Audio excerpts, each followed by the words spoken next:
देवकुंड गांव छोटा जरूर था, पर लोगों के दिल बड़े थे। गांव के चौक में पुराने बरगद के नीचे एक नई दुकान खुली थी। मिट्टी की दीवारों वाली छोटी सी झोपड़ी, जिसमें से घी और मसालों की खुशबू चारों ओर फैल रही थी। लाल साड़ी में एक बुजुर्ग औरत लकड़ी के चूल्हे पर हांडी रखे कुछ पका रही थी। वो थी बिजनू काकी, गांव की पुरानी बाशिंदा, जो कई साल बाद अपने पुश्तैनी घर लौटी थी। सुबह सुबह गांव का सबसे बड़ा व्यापारी और खाने का शौकीन माधव साहू वहां पहुंचा। हाथ में सोने की अंगूठी, माथे पर तिलक और पेट थोड़ा निकला हुआ। अरे काकी, ये क्या खुशबू फैलाई है तूने? जैसे कोई देवताओं का भोग बन रहा हो। बस बेटा, कुछ खास नहीं, खिचड़ी बना रही हूँ, देशी घी में थोड़ा मसाला डाल के। माधव ने एक कटोरा मांगा। पहला निवाला मुंह में गया तो उसकी आंखें चमक उठीं। अरे काकी, ये तो जैसे जन्नत का स्वाद है, और 2 कटोरे दे दो। और फिर 2 से 4, 4 से 8 कटोरे हो गए। काकी मुस्कुराती रही और माधव उस स्वाद में खोता गया। शाम होते होते उसने गांव के हर घर में जाकर बताया देवकुंड की सबसे लाजवाब खिचड़ी बिजनू काकी की दुकान पर मिलती है। अगले ही दिन पूरा चौक लोगों से भरा था। सरपंच रूपेश, किसान गोपी, लोहार भोलाराम और कई और आदमी वहां जमा थे। काकी, हमारे खेतों में काम करने की ताकत तो तेरी खिचड़ी ही दे रही है। अरे एक कटोरा तो हमें भी दे काकी, देखे क्या जादू है तेरे हाथों में। काकी हंसते हुए सबको खिलाती जाती। सब लोग तारीफों के पुल बांध देते। अरे वाह, स्वाद तो एकदम अलौकिक है। काकी, तू तो देवी है देवी। धीरे धीरे ये दुकान पूरे गांव की लत बन गई।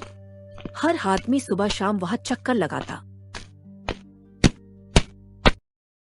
लेकिन जल्द ही गांव की औरतों ने कुछ अजीब महसूस किया। सीता, गायत्री और कमला तीनों एक दिन कुएं पर पानी भरते हुए बातें कर रही थीं। मेरे माधव अब घर पर कुछ नहीं खाते, बस कहते हैं काकी की खिचड़ी खानी है। दिन रात वही जपते रहते हैं। मेरे गोपी तो अब खेत छोड़कर काकी के घर तक सफाई करने लग गए हैं। कहते हैं काकी का आशीर्वाद है। कुछ तो गड़बड़ है बहनों। खिचड़ी में स्वाद है, पर कुछ और भी है। मुझे लगता है कोई जादू टोना है इसमें। तीनों ने तय किया कि वे अगली रात काकी की हरकतें देखेंगे। रात का सन्नाटा था। कुत्तों के भौंकने की आवाजें दूर से आ रही थी। काकी की झोपड़ी में दिया जल रहा था। तीनों औरतें पिछली दीवार के पीछे छिपकर झांकने लगी। काकी ने धीरे से मिट्टी की हांडी खोली। भाप उठी और उसने उसमें एक मुट्ठी काला पाउडर डाला। फिर एक पुराना कपड़ा निकाला, काला, जिस पर लाल धागों से कुछ अजीब चिन्ह बने थे। वो बुदबुदाने लगी। जो इस खिचड़ी को खाए वही मेरी आज्ञा माने, जो बोले मेरे खिलाफ वो अपना आप हारे। उसकी आवाज भारी और डरावनी होती जा रही थी। दिए की लौ टिमटिमाने लगी। तीनों औरतों की रूह कांप गई। हे भगवान, ये तो सच्ची चुड़ैल है। काकी ने हांडी पर हाथ फेरते हुए कहा, अब जो भी खाएगा वो मेरा गुलाम बनेगा। रूपेश, माधव, गोपी सब मेरे पैरों की धूल बनेंगे। तीनों औरतें भागकर अपने अपने घर लौट आईं। अब उन्हें यकीन हो गया था काकी खिचड़ी में जादू मिला रही है। अगले कुछ दिनों में हालत और बिगड़ गई। माधव घर की तिजोरी से पैसे निकालने लगा। गोपी ने खेत बेचना शुरू कर दिया। रूपेश सरपंच अपनी जिम्मेदारियां छोड़कर दिन रात काकी के इर्द गिर्द घूमने लगा। एक दिन सीता ने माधव को घर में गहनों का बक्सा खोलते देखा। ये क्या कर रहे हो? इतने कीमती हार क्यों निकाल रहे हो? काकी ने कहा है उसे देना है, वो माँ समान है। पागल हो गए हो क्या? वो औरत तुम्हारा दिमाग खा गई है। चुप रह चुड़ैल। काकी के खिलाफ कुछ मत कहना वरना अच्छा नहीं होगा। सीता डर से पीछे हट गई। रात को वो दौड़ी दौड़ी कमला और गायत्री के पास पहुंची। तीनों औरतों ने तय किया, अब बहुत हो गया, आज इसे उसी के जाल में फंसाएंगे। रात को फिर तीनों औरतें छिपकर पहुंची। काकी की झोपड़ी के अंदर अब गांव के कई मर्द मौजूद थे। कोई झाड़ू लगा रहा था, कोई बर्तन धो रहा था, कोई उसके लिए पानी खींच रहा था। वो सब जैसे मंत्रमुग्ध नौकर बन गए थे। रूपेश, तू जा भैंसों का दूध निकाल। माधव, मेरे घर की दीवारें ठीक कर। गोपी, खेतों में पानी डाल। और सुनो, कल तक मेरे लिए सोने का हार चाहिए। तीनों औरतें यह सब देखकर सन्न रह गईं। अब सब खत्म हो जाएगा अगर हमने आज कुछ नहीं किया। रात और गहरी हो चुकी थी। धीरे धीरे सभी मर्द वहां से चले गए।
अगले दिन सुबह गांव की चौपाल पर भीड़ लगी थी। बीच में बिजनू काकी थी, थकी, टूटी हुई, लेकिन अब जादू से मुक्त। अब बोल काकी, सबके सामने सच बता। मुझसे गलती हो गई बेटियों। मैं चाहती थी कि लोग मुझे पूजे, मेरा कहाँ माने। मैंने काले टोने से सबको वश में किया। ये मेरा पाप है। गांव वाले सन्न थे। रूपेश, माधव, गोपी सब सिर झुकाए खड़े थे। अब समझ आया कि असली देवी वो नहीं थी। असली शक्ति तो सच्चाई में है। काकी रोते हुए बोली, मैं गांव छोड़कर जा रही हूँ, मुझे माफ कर दो। वो बिना पीछे देखे देवकुंड से निकल गई। शाम ढल चुकी थी। सीता, गायत्री और कमला गांव के चौक में खड़ी थीं। बरगद के नीचे बुझा हुआ चूल्हा पड़ा था। कभी कभी जो चीज सबसे स्वादिष्ट लगती है वही सबसे जहरीली होती है। सही कहा बहन, अब कोई और बिजनू हमारे घरों को नहीं तोड़ेगी। तीनों ने एक दूसरे की तरफ देखा।